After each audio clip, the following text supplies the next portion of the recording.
What's going on, everyone? Juicebags here, and welcome back to some Dungeon Defenders 2. 1 amp builds have been a way for newer players to the game to economically put together a build that will allow them to push into really the hundreds of floors in Onslaught. Now remember, when I say pushing floors in Onslaught, I'm not referring to if your goal is to get to just say floor 100 or even 200 before doing an Ancient Power reset. Remember that you can achieve these floors just using the natural mechanics in the game that's already associated with the various elements on different defenses to get into doing some Ancient Power. What I'm referring to is someone who actually wants to push into hundreds, going to 300, 400, 500, even 600 or 700, and previously we had this 1 amp warrior build. Now, although the 1 amp warrior was very effective, it also is not fully optimized and has a few glaring problems with it. One problem, and really one of the biggest problems with the build, is we're just not maximizing the amount of damage output we're getting for the defense units that are being used. This build, of course, is based around putting 1 amp onto a tenacity mod to take that particular relic to Chaos 8 for the Reflect Beam. This is going to give you 100% protection versus cyborgs for any enemies behind the beam. The problem with this particular setup is not only is our highest piece of gear this 1 amp Reflect Beam piece, that is also where the majority of the lane's damage is coming from.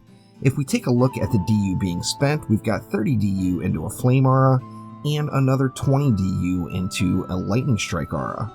Now, when you actually look at these two defenses, you can take the damage output from both of these defenses combined, and spending that 50 DU on one more Reflect Beam is going to more than double the damage output that you would get from that Flame Aura and the Lightning Strike Aura.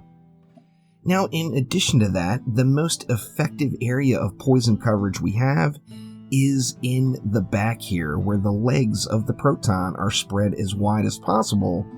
This is going to be our most effective area of poison coverage, and additionally slow coverage and freezing coverage from the Proton Beam. Now, with this in mind, our highest area of poison coverage and crowd control is the furthest possible away that it could be from where the majority of the damage is taking place. Of course, right here in the center of this Reflect Beam is where the majority of damage in this build is being dished out, and we are going directly against that.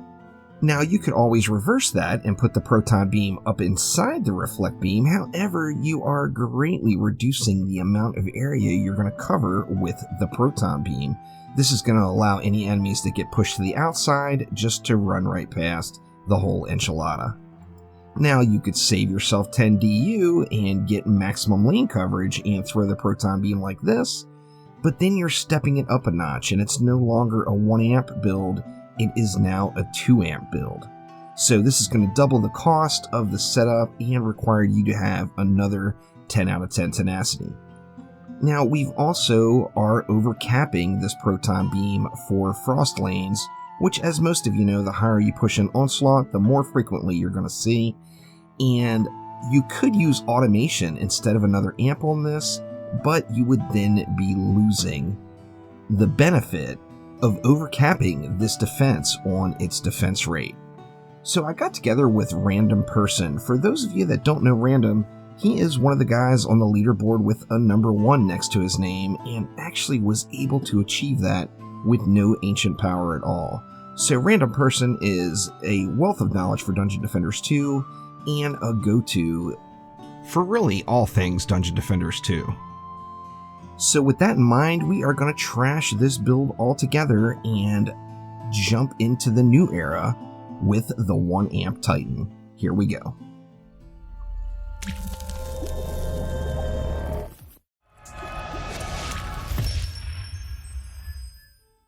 Now, starting things off, we are still going to be using the 1 amp on a Reflect Beam with 100% tenacity, but we are going to start off with a Boost Aura.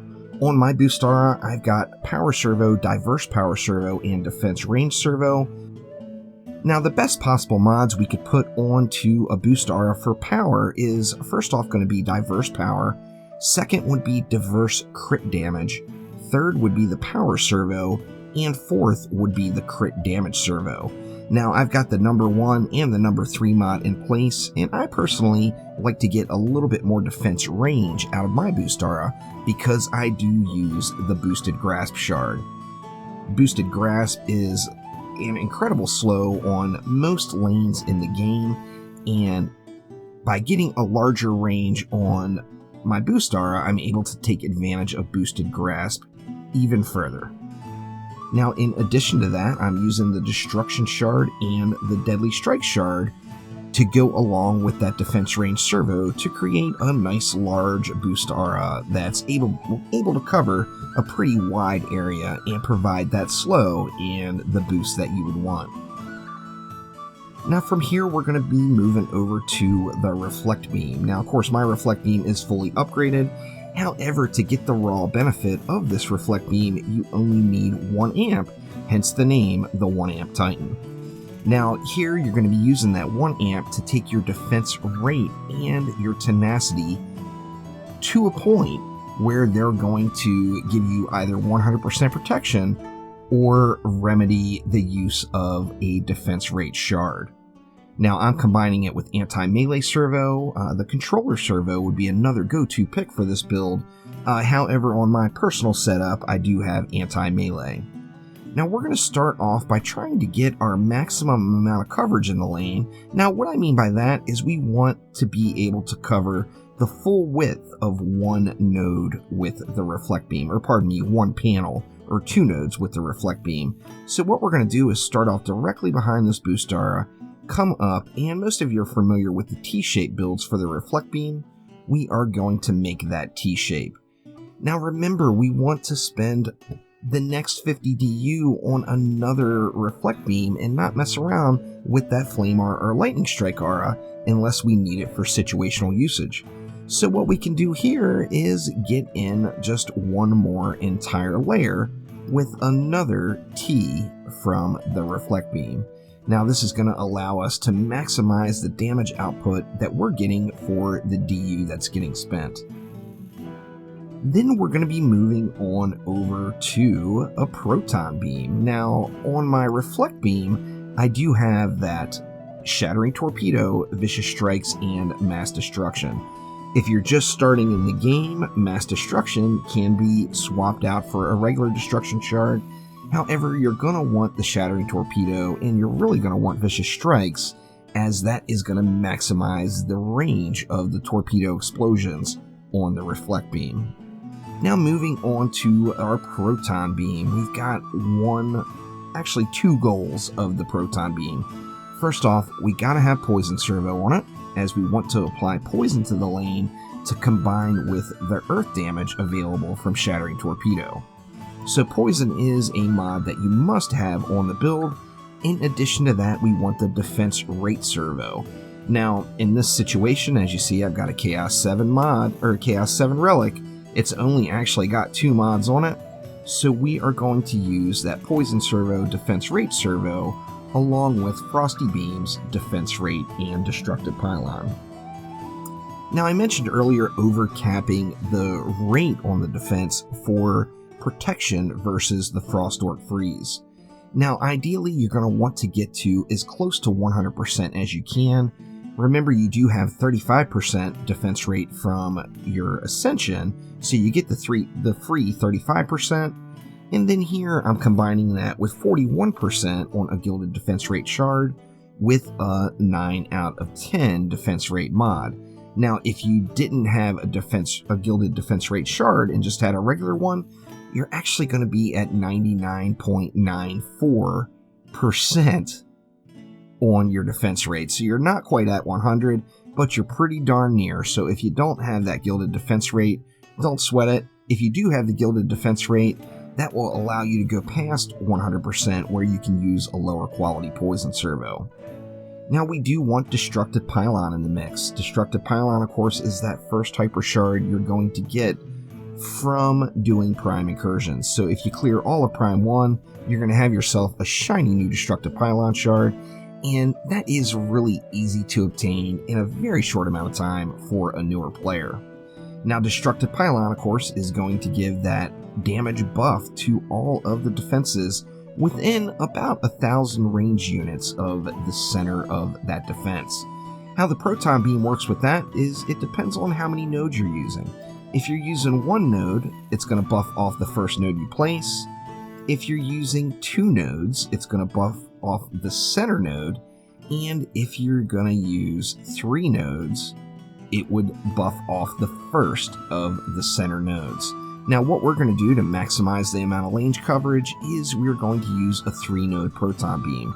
So we want to go as wide as possible with the width of the Reflect Beam that we've got placed, and we're going to slap that bad boy down just like that. This is going to move our maximum coverage area up front to where all of the explosions are taking place, but it's still going to provide us that longer area of Petrify coverage, because, you know, when you're just starting out and you're just putting these builds together, or depending on how high you pushed an Onslaught, it could take more than one Petrify cycle to get the kill. So in this particular case, it's going to give us a longer amount of lane coverage, but still provide us at that width with 100% protection versus Cyborgs.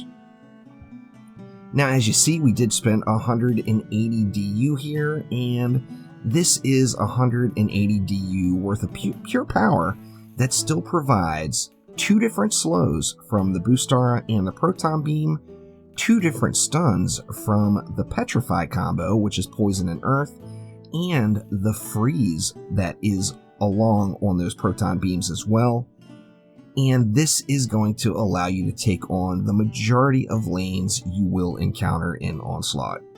Now, if you want to add to this for, say, a heavy frost lane, and you can save a little bit of DU somewhere else, whether it be from a flyer lane or from another ground lane, then you can start to add in your anti-frost defenses. So for this example, I've got an anti-frost flame aura with anti-frost, anti-orc, and defense rate. Yes, anti-melee would be a much better choice here than anti-orc. However, you do have to go with what you've got in your bag. When I put this relic together, I did not have an extra anti-melee, and I had an abundance of anti-orcs. Now, we're going to want to do the same thing here. We're going to want to overcap the rate, so we want to get to 100% rate. I've got a 10 out of 10 defense rate server that's at Chaos 8, so that allowed me just to throw a regular old defense rate shard into the mix to get over that 100% and full protection versus Frost Orcs. Going to combine this with Deadly Strikes, Mass Destruction, and then of course we're double stacking anti-mods with a big focus on the Frost Orcs themselves. Now, depending on the amount of DU you can free up and on how heavy that Frost lane is, you could put, say, 1 Flame Aura directly in the center of the whole enchilada, and that's going to allow you to add fire damage, which is going to be double damage against any Frost mobs, into your build. Now, a couple of things to note. First off, you want to make sure that your range from the center Proton node to your Flame Aura is going to be in a position where you're still going to get the buff. As you see right here, I'm getting the buff no problem, and depending on how far forward you placed your Proton Beam, you may have to not go to the maximum range that the Proton Beam will allow. In addition to that, on that Flame Aura and on these Proton Beams, you don't want them right on top of the front Reflect Beam piece. The reason being is sometimes when a Cyborg attack goes off, if your beam or aura are too close to that Reflect Beam, it could still end up getting stunned. So you definitely want to give a little bit of area. Don't go as close as you possibly can. In addition to that, say you had plenty of DU left over and you want to add even more fire to the mix. You could go with a second Flame Aura, say right here in the back, or you could go with 2 more Flame Auras in a pattern, something like that. Now, if you're using 2 Flame Auras, I would encourage either going back to back or moving the Flame Auras way back over to the sides like this.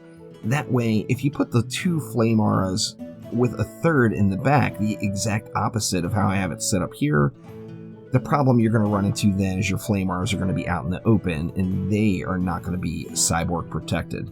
So something like this build is going to be just devastating to any Frostlane in the mix, plus it still gives us that cyborg protection right up front, and that is the basis of what we're going for altogether here. So that will do it for now. By all means, let me know down in the comments below if you have any questions about the 1 amp Titan. It is definitely a beast, and thanks so much to Random Persson for going over this build with me and helping me try to find a way to get the maximum usage out of a low-cost 1 amp build for people that are just starting the climb into Onslaught in Dungeon Defenders 2. So thank you all once again. Don't forget to click that like button and please subscribe to the channel, and I will be back soon with some more Dungeon Defenders in all its forms. Thanks again. I'll see you next time.